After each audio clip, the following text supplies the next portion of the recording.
राशि वालों के लिए मार्च, अप्रैल और मई 2024 के महीने कैसे रहेंगे। आने वाले 90 दिनों में आपके जीवन में किस प्रकार के बड़े परिवर्तन देखने को मिलेंगे। वह कौन सी डेट होगी जहां से आपका एक नया दौर शुरू होगा और होली से पहले आपको किस देवी या देवता के मंदिर में जाकर अपनी समस्याओं से मुक्ति के लिए प्रार्थना करनी है, इसके बारे में भी जानकारी देंगे। तो यह वीडियो आपके लिए बहुत ही इम्पोर्टेंट है, आप इसे अंत तक जरूर देखें।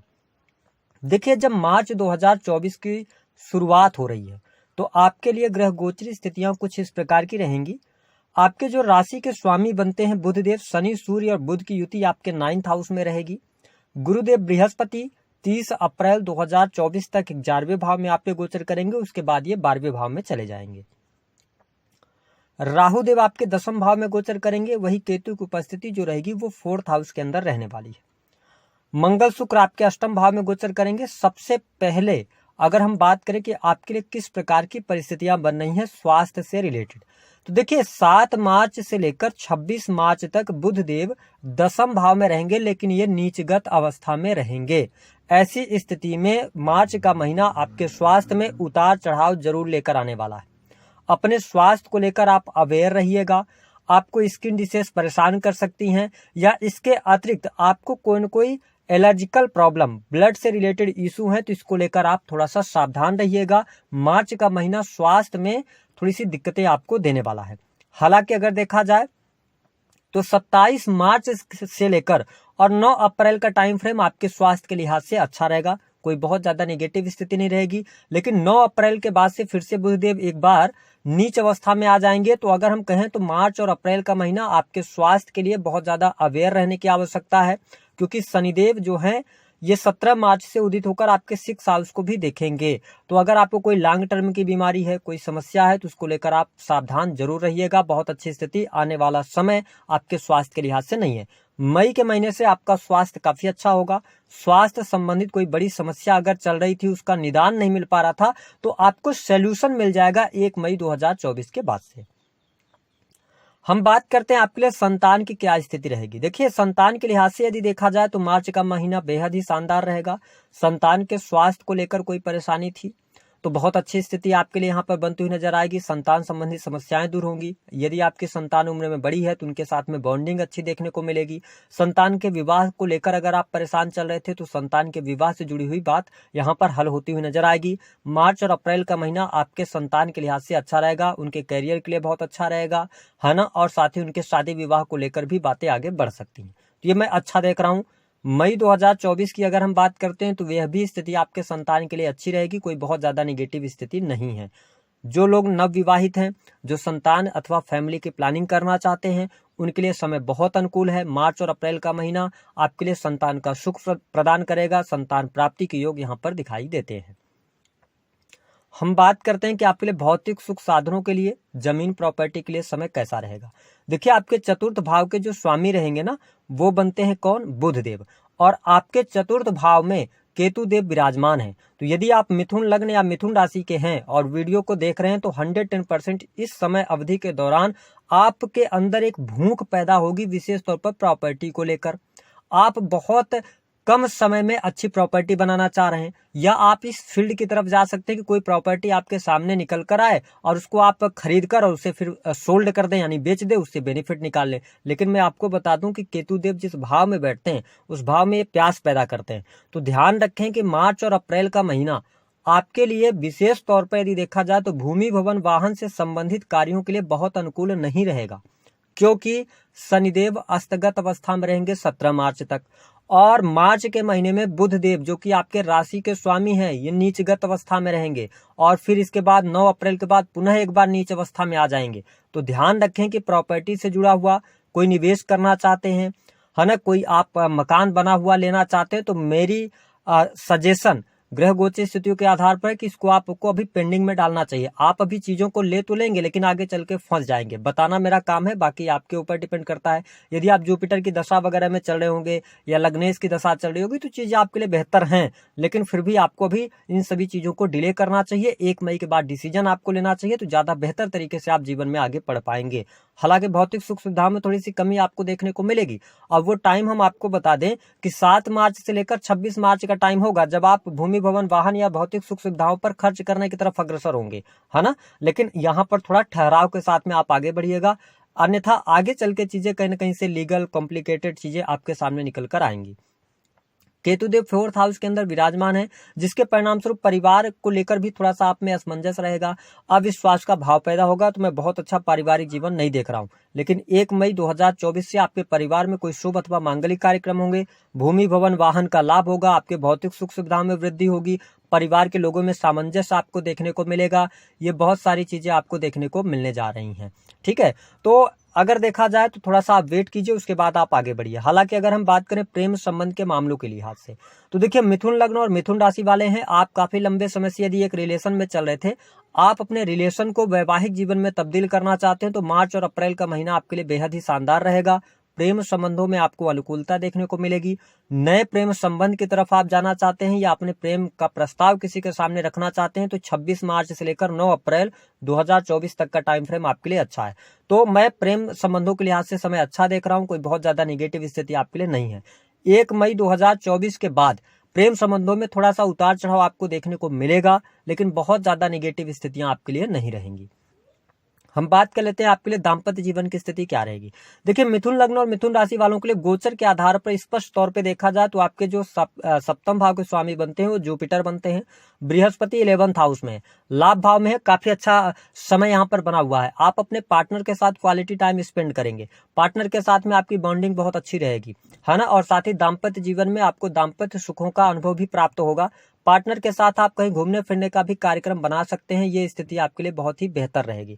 हालांकि अगर आप अपने पार्टनर को बिजनेस पार्टनर बनाना चाहते हैं तो आप अप्रैल के महीने का चुनाव करें, आपके लिए सबसे बेहतर है।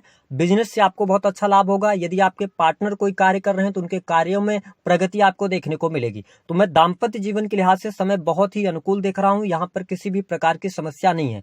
अब देखिए उन लोगों की बात करते हैं जिनके दाम्पत्य जीवन में यदि बृहस्पति किसी भी प्रकार से खराब स्थिति में है, यानी आपके सप्तमेश खराब स्थिति में आपकी पत्रिका में, तो आपके लिए मार्च और अप्रैल के महीने को तो आप निकाल ले जाएंगे। लेकिन जैसे ही जुपिटर का ट्रांजिट होगा ये चले जाएंगे 12वें भाव में। यहाँ पर सप्तमेश का 12वें भाव में जाना दाम्पत्य जीवन में अड़चने पैदा करना, कोर्ट कचहरी का सामना करवाना, वाद विवाद ज्यादा करवा सकता है। तो ध्यान रखें कि 12वें भाव में जब जुपिटर पहुंचते हैं 1 मई से लेकर लास्ट मई तक, तो अगर देखा जाए तो 1 साल के का ट्रांजिट हो रहा है, तो थोड़ा सा अपने दाम्पत्य जीवन में आप ट्रांसपेरेंसी रखिएगा, है ना। किसी भी चीज को आप छुपाने का प्रयास नहीं कीजिएगा तो चीजें आगे बढ़ेंगी, अन्यथा प्रॉब्लम आपके लिए क्रिएट हो सकती है। बात कर लेते हैं आपके लिए करियर की क्या स्थिति रहेगी। जो मिथुन लग्न और मिथुन राशि वाले नौकरी कर रहे हैं, देखिए नौकरी में अगर आप हैं प्राइवेट सेक्टर के अंदर या गवर्नमेंट सेक्टर के अंदर कार्य आप कर रहे हैं, तो आपके लिए मार्च और अप्रैल ये दोनों महीने सामान्य रहेंगे। कोई बहुत बड़े चेंजेस, कोई बहुत बड़े बदलाव आपको देखने को नहीं मिलने जा रहे हैं। मई से आपके लिए कुछ चीजें बेहतर होंगी, आपके जॉब में प्रमोशन वगैरह का योग मई से बन जाएगा, नई नौकरी की संभावनाएं बनेंगी, प्राइवेट सेक्टर के अंदर नौकरी में बदलाव करने के आपको बहुत अच्छे योग बनेंगे।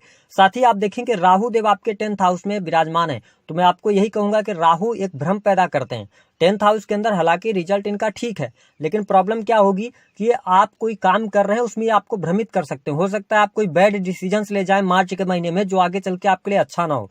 तो अभी आप जिस फ्लो में चल रहे हैं उसी फ्लो में चलने का प्रयास करना चाहिए।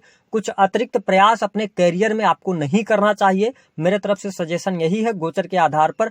हाँ, एक के साथ में अधिक कार्यों को करने की आपकी कोशिश रहेगी, तो आप उस तरफ अगर बढ़ना चाहते हैं आप सेफ रास्ता अपनाएं और सेफ्टी के साथ में आगे बढ़ें। जैसे कि अगर आप नौकरी कर रहे हैं तो आप उसके साथ में कोई साइड बिजनेस शुरू करना चाहते हैं, तो अप्रैल का महीना दिखा रहा है कि आप बिल्कुल शुरू कर सकते हैं, आपको लाभ यहाँ पर प्राप्त होता हुआ नजर आएगा, है ना। इसके अतिरिक्त यदि हम बात कर लें आपके लिए अन्य चीजों की, तो अन्य चीजें आपके लिए अगर देखा जाए तो पारिवारिक जीवन की अगर हम बात करते हैं तो परिवार से आपको लाभ मिल रहा है। परिवार में थोड़ा सा कलह का वातावरण जरूर रहेगा, मिसअंडरस्टैंडिंग आपके और आपके परिवार के बीच में जरूर रहने वाली है, लेकिन चीजों को आप मैनेज कर ले जाएंगे।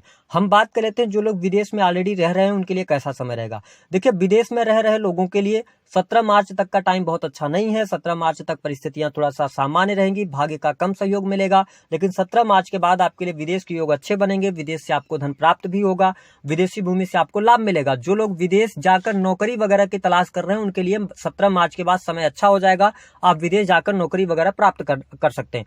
जो लोग वहां रहना चाहते हैं, विदेश जाकर सेटलमेंट चाहते हैं, उनके लिए 1 मई से टाइम फ्रेम बहुत अच्छा शुरू होगा। आप विदेश जाकर सेटलमेंट की तरफ अग्रसर हो सकते हैं और काफी अच्छा टाइम आपके लिए शुरू हो जाएगा। हमने जो थंबनेल पे लिखा हुआ है कि इस डेट से आपका नया दौर शुरू होगा, वह दौर किन चीजों के लिए रहेगा, ये आपके लिए जानना बहुत ज्यादा जरूरी है।